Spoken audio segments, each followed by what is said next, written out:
मगाशी मी रोहितचं भाषण ऐकत होते आणि रोहितच्या भाषणामध्ये रोहितच्या आईबद्दल बोललेलं त्याला खटकलं.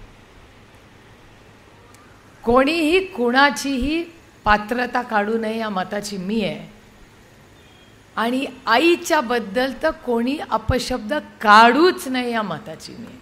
बाकी सगळं खपून घेईन पण आईच्या बाबतीत कोणी खपून घेत नाही काही. आणि त्यातून रोहितच्या आईबद्दल मला 3 शब्द त्या मी रोहितचं भाषण ऐकताना आठवत होते की नंदावहिनी एक कर्तृत्ववान महिला, याच्यात काही वादच नाही आहे,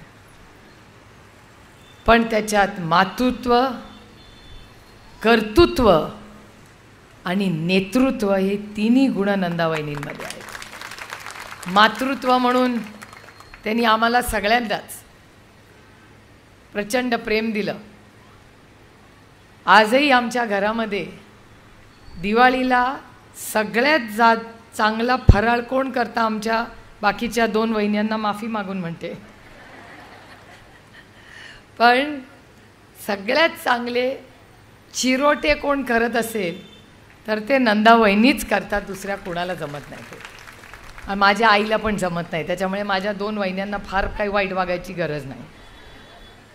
कुणालाच, ह्या आमच्या 5-6 वहिनी आहेत, कुणालाच येत नाही. माझ्या आईला पण तसे चिरोटे येत नाही, त्याच्यामुळे काय वाईट वाटायचं नाही.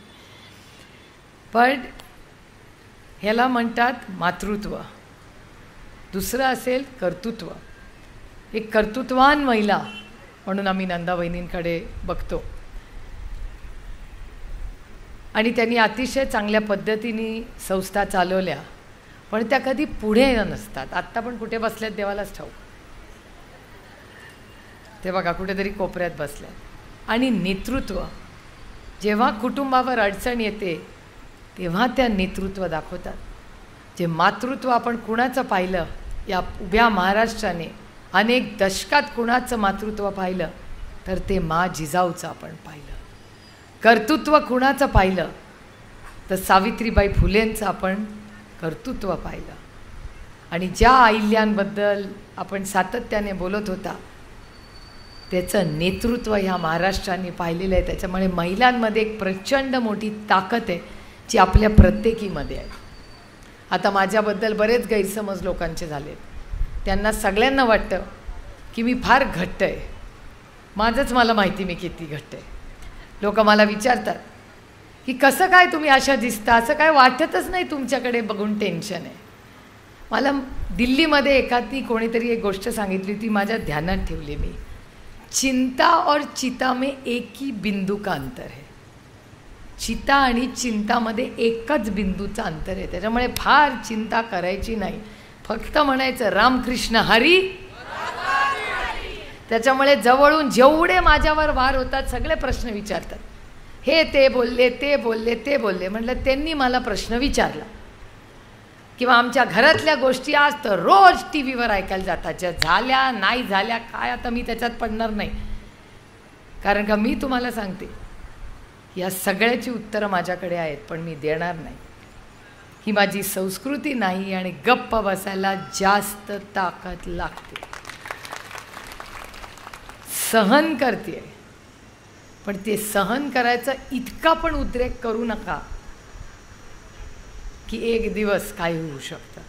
त्यामुळे आज सहन करते, बरंच करते आणि अनेक महिने करते, 10 महिने झाले सहन करते. जो उठतोय तो काहीही बोलतोय. एक वेळ रोहितबद्दल बोलला, ठीक आहे, माझ्याबद्दल बोलला, आम्ही दोघंही वयानी आणि तुमच्या सगळ्यांपेक्षा कर्तृत्वानी लहान, तो अधिकार आहे. आमच्या वडिलांबद्दल रोज बोलता, ठीक आहे, तो पण तुम्हाला अधिकार आहे. कारण शरद पवारांवर बोलल्याशिवाय हेडलाईन होत नाही. तेव्हा जो भारतात महाराष्ट्रातून पण बाहेरून येतो तो शरद पवारांवर बोलतो, लगेच बातमी होते. ठीक आहे, जाऊ दे हो, आंब्याच्याच झाडाला दगडं मारतात ना, बाबळीला कोण मारतं का. आंब्याचं झाड आहे, दगडं मारणारच, इथला तो हक बनत आहे. ठीक आहे, तेवढं तर सहन करायला आपल्याला आलं पाहिजे. पण जेव्हा त्यांनी माझ्या आईवर आणि रोहितच्या आईवर बोलले ना, वो नाही चलेगा. त्यामुळे आत्तापर्यंत बोललाय, पहिल्यांदा ऐकून घेऊ. दुसऱ्यांदा पण ऐकून घेऊ, तिसऱ्यांदा. आता एक माझ्या आईवर झाले, दुसरं रोहितच्या आईवर झाले, हे 2 ऐकून घेईन. तिसऱ्या वेळा परत असं काही झालं ना, ऐसा करारा जवाब मिलेगा ना. पण अजून एक चान्स आहे. ही धमकी नाही आहे, ही प्रेमानेच सांगते. त्याच्यामुळे आम्ही बोलत नाही याचा अर्थ आमच्यामध्ये ताकद नाही असा गैरसमज तर कोणीच करू घे नाही. आणि ज्या मनगटाबद्दल ओळखणार ना, या ज्या बांगड्या आहेत ना माझ्या हातात, या शारदाबाई पवाराच्या बांगड्या आहेत आणि मी शारदाबाई पवाराची नात आहे. त्याच्यामुळे दुःख लोक म्हणतात, मला टी व्हीवाले विचारतात, तुम्हाला दुःख होतं का वात?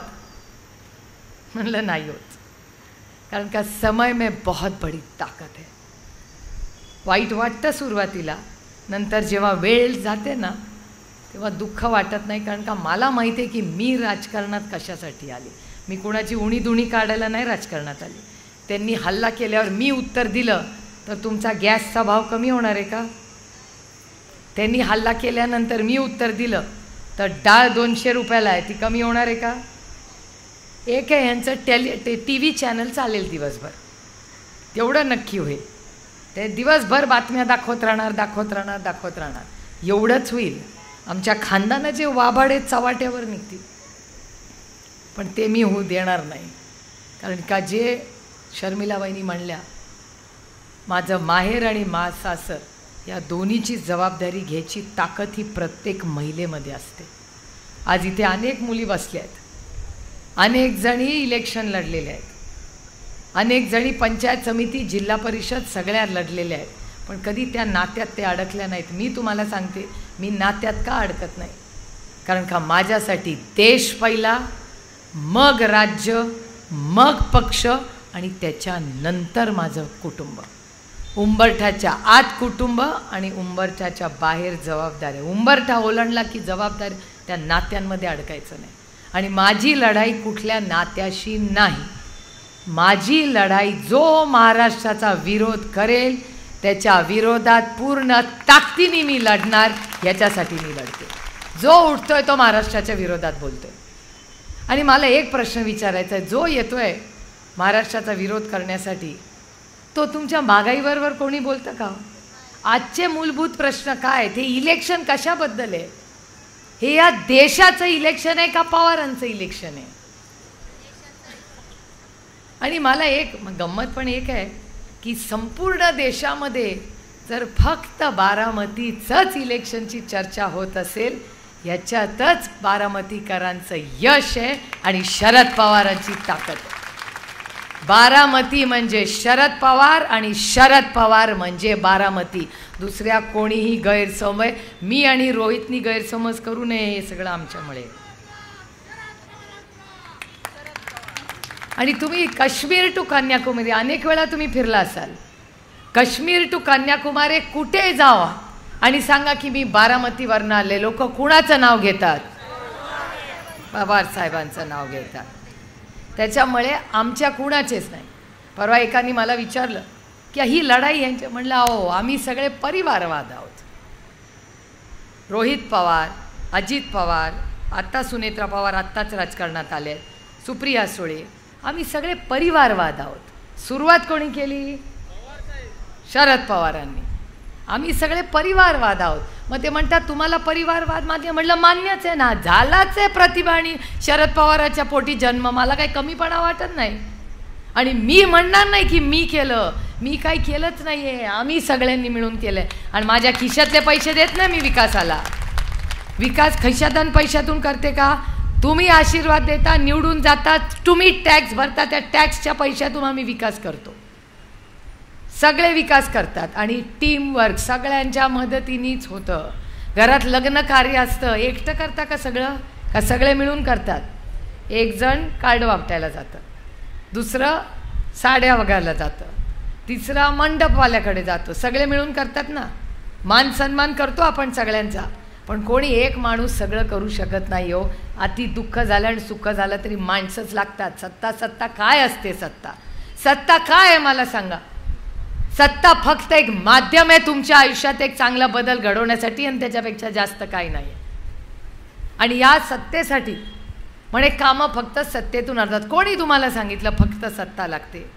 फक्त सत्ता? मला विचारा, मी 10 वर्ष खासदार आहे ह्या भागाची, मी विरोधी पक्षातली खासदार आहे, तरी ह्या देशातल्या अनेक स्कीम आहे ज्याच्या देशात बारामती लोकसभा मतदारसंघाचा नंबर पहिला आलाय. आणि ते श्रेय माझं नाही, राष्ट्रवादी काँग्रेस पक्षाच्या प्रत्येक पदाधिकाऱ्याचं आहे.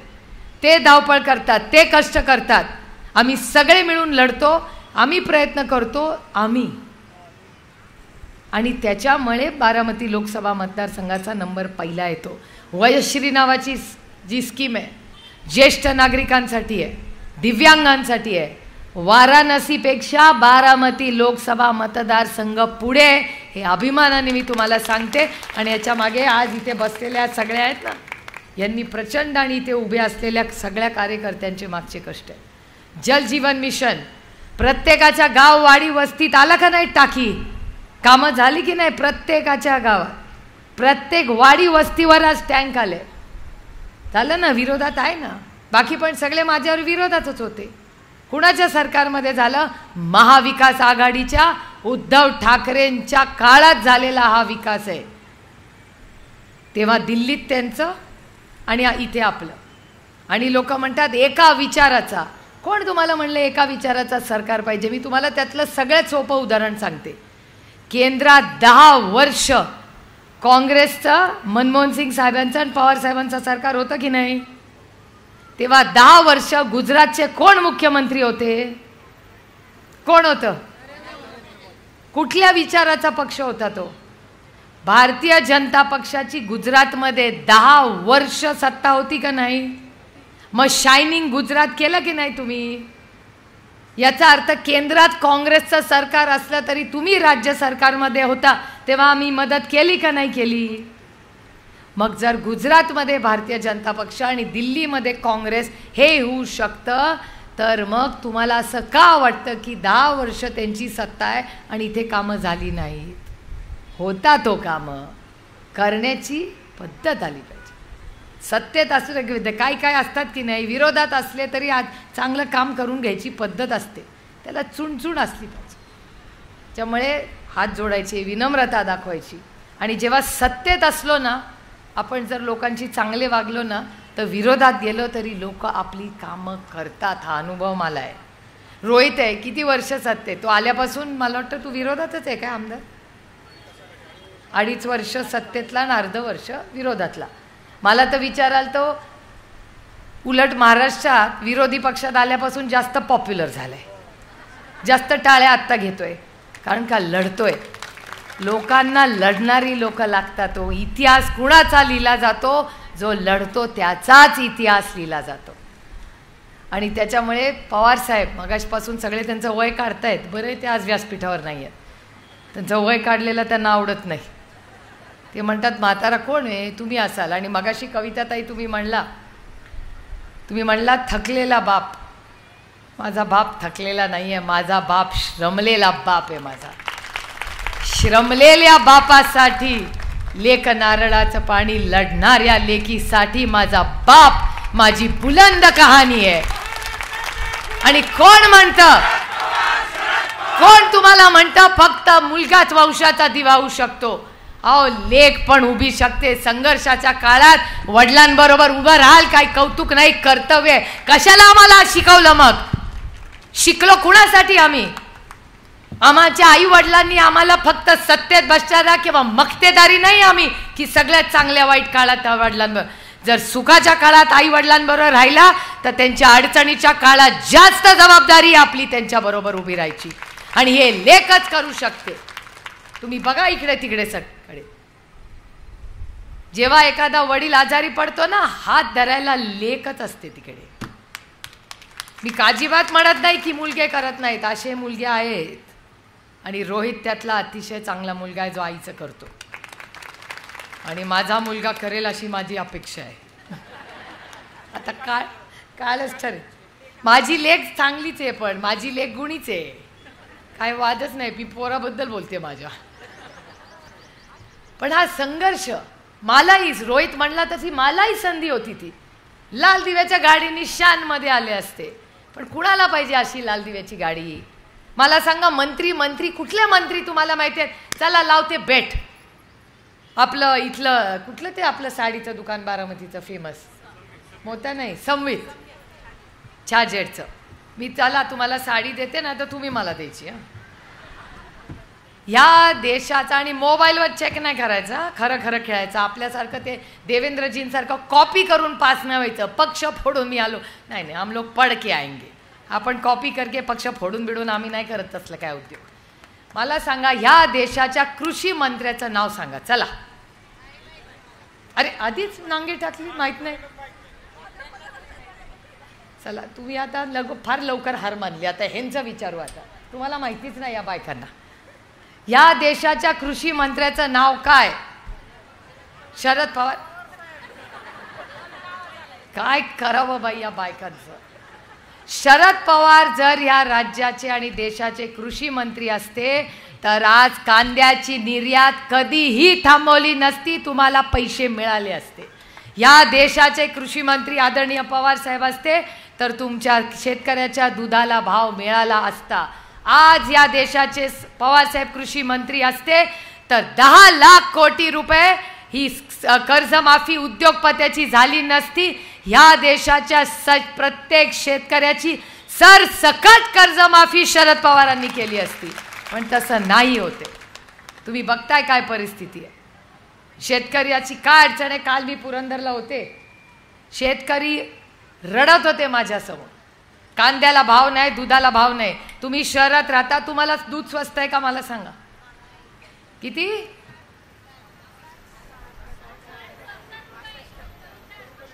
70 रुपये लिटर म्हशीचं दूध. किती घेता रोज विकत? आता ते म्हणते 1 लिटर घेत नाही, अर्धा लिटर घ्यायला लागले. ते बघा. हा,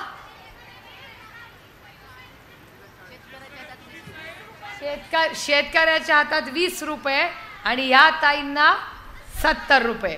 मधले किती पैसे राहिले?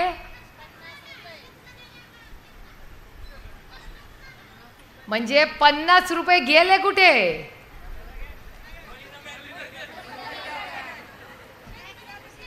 आता मला कळतं की तो रोहित म्हणतो ना, ते दुधाच्या प्रॉब्लेममध्ये काहीतरी आहे, तो बोलत असतो अखंड त्या भाषणामध्ये. आता कळलं मला 50 रुपये जातात कुठे दुधाचे.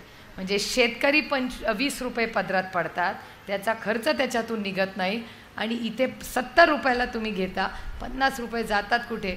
आता तुम्हाला माहिती आहे सगळ्यांना कुठे जातं. तो रोहित दादा बोलतो, बाई असलं मला जरा जड पडतं तसलं बोलायला. हे पोरांना चालते असं बोललेलं. आता ते म्हणतील पोरगं तर बोलते, आता आत्या पण तसं बोलायला लागली, तर कसं बोलू असं.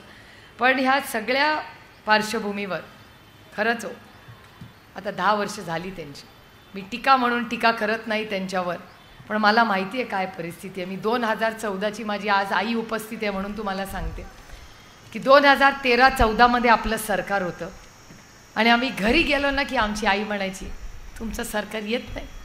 म्हटलं कुणाच्या घरात राहिले बाई? आमच्याच घरात येऊन आम्हाला जोडे. एक तर थकून यायचं बाहेरून, असं यायचं वण वण वण फिरून, आणि आमची आईच आम्हाला देते घरचं आहे. यावेळेस 14 तुमचं सरकार येत नाही. म्हटलं का आमचं सरकार येत नाही? काय पण बोलते ते, TV बंद कर बघणं. ती म्हणली एवढी महागाई झाली आहे ना, अजिबात तुमचं सरकार येत नाही. आम्ही म्हणायचो काय पण घरात बसून जाऊ दे, आणि खरंच सरकार आलं नाही हो. आता परत माझी आई घरात पाऊल ठेवलं ना की तिची कटकट सुरू होते.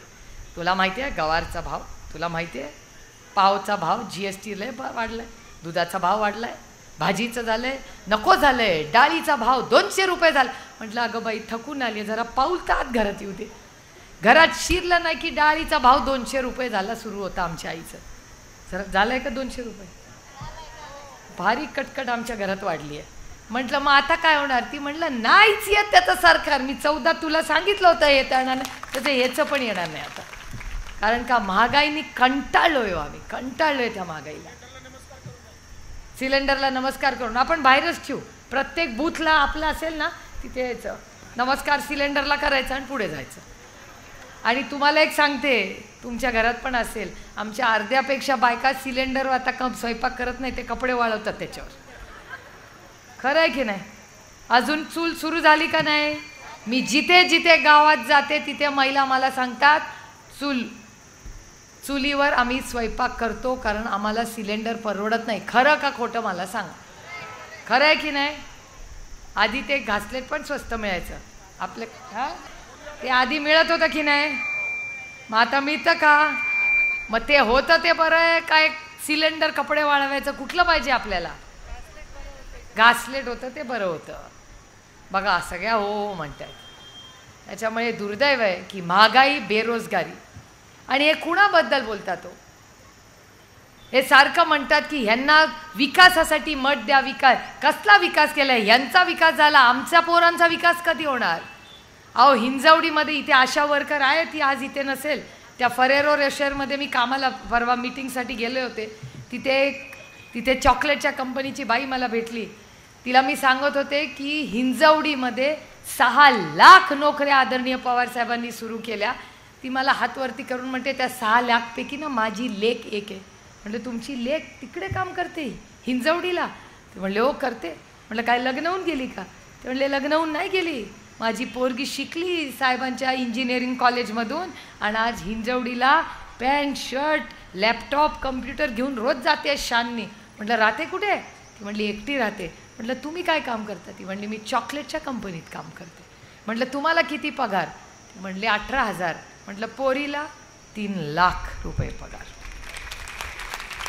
आता ज्या पवार साहेबांनी हिंजवडीमध्ये 6 लाख नोकऱ्या आपल्या पोरांसाठी आणल्या त्याच उद्धव ठाकरेजींच्या सरकारनी 2 लाख नोकऱ्यांचं फॉक्सकॉनची इन्व्हेस्टमेंट पुणे जिल्ह्यात आपल्या अमोलदादाच्या मतदारसंघात आली. आणि आपलं सरकार बदललं आणि घालवण्याचं पाप कोणी केलं तर आत्ता असलेल्या सरकारने. 2 लाख नोकऱ्या आपल्या पोरांच्या हत्याचं. हा महाराष्ट्राला विरोध नाही. माझी लढाई त्यांच्याशी वैयक्तिक नाहीच आहे.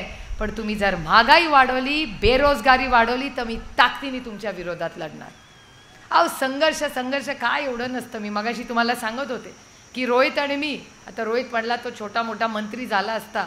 रोहित ते तुझं नाही बाबा माहिती माझं मला माहिती होतं काय. आमची काय दोघांची चर्चा नाही झाली. मी तर केंद्रात मंत्री झालेच असते. काय प्रॉब्लेमच नाही.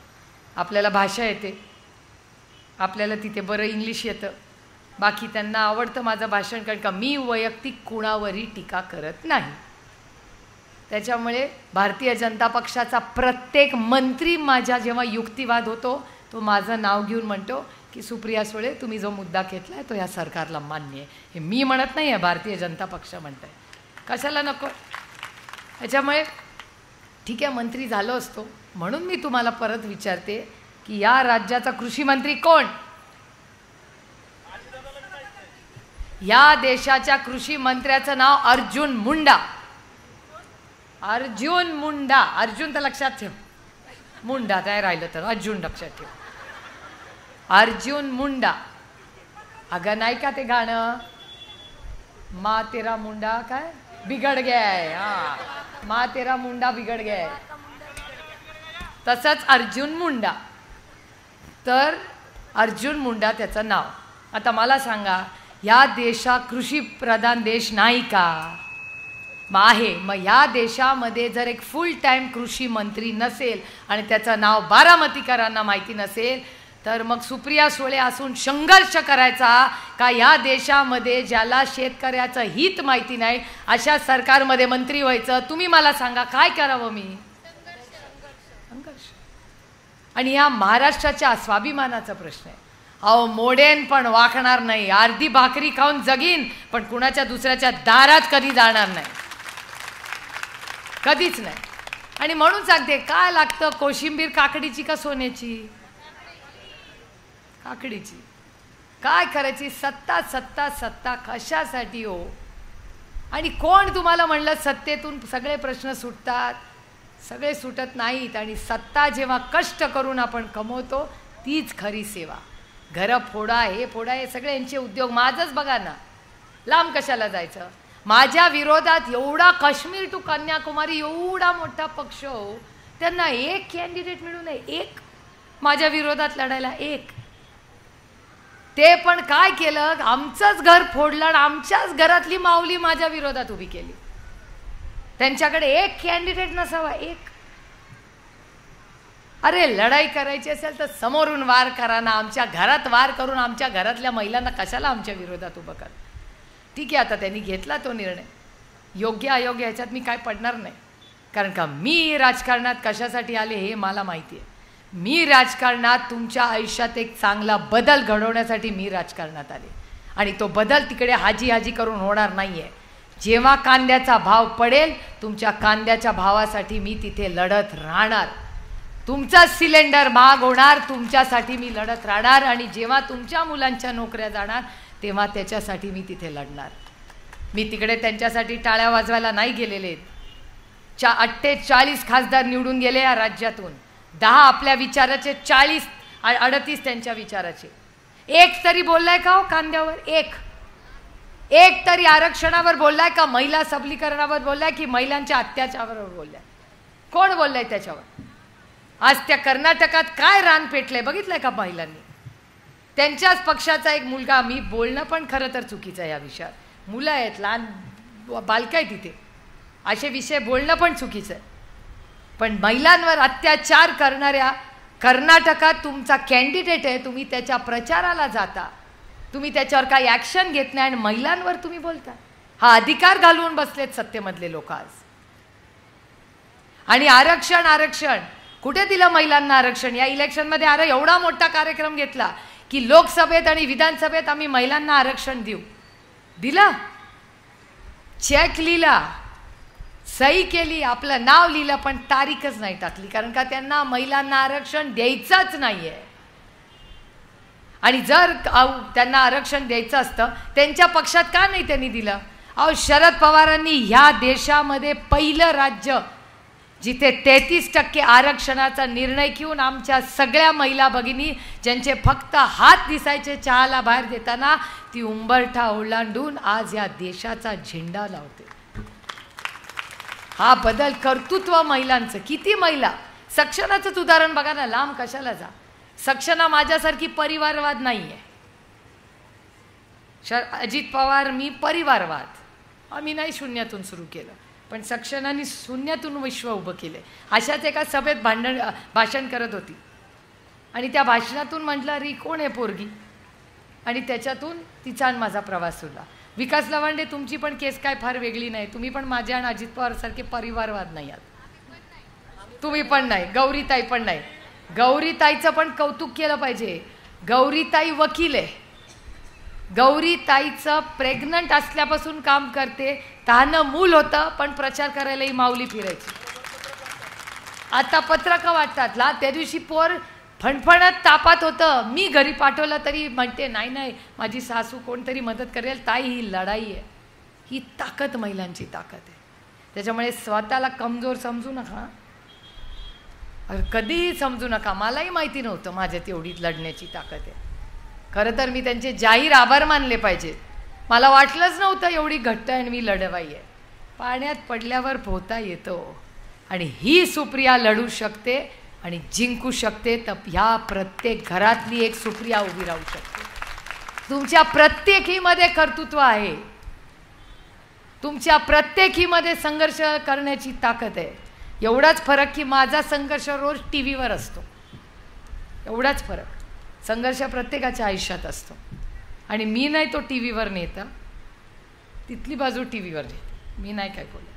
मी मला प्रश्न विचारला की एकच बोलते, रामकृष्ण हरी. मी एवढंच बोलते. कारण माझं राजकारण 3 शब्दात आहे: सेवा, सन्मान आणि स्वाभिमान.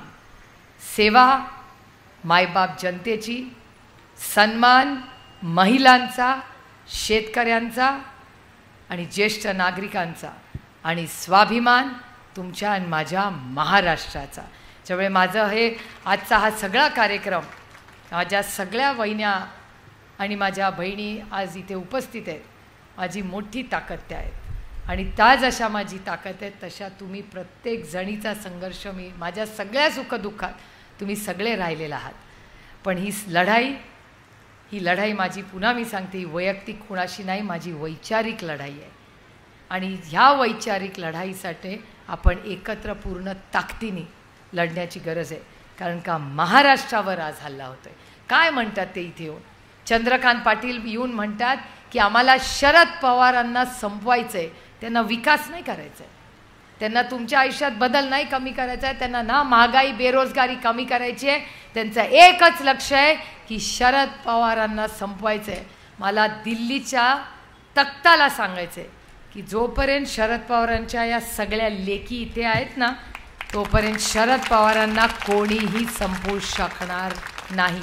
आणि हे गलिच्छ आमचं राजकारणच नाही तुमच्यासारखं.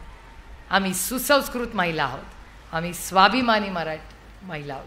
आम्ही कधीही असलं गलिच्छ भाषणं करणार नाही की ह्याला संपवू त्याला संपवू, असलं काय करत नाही आम्ही.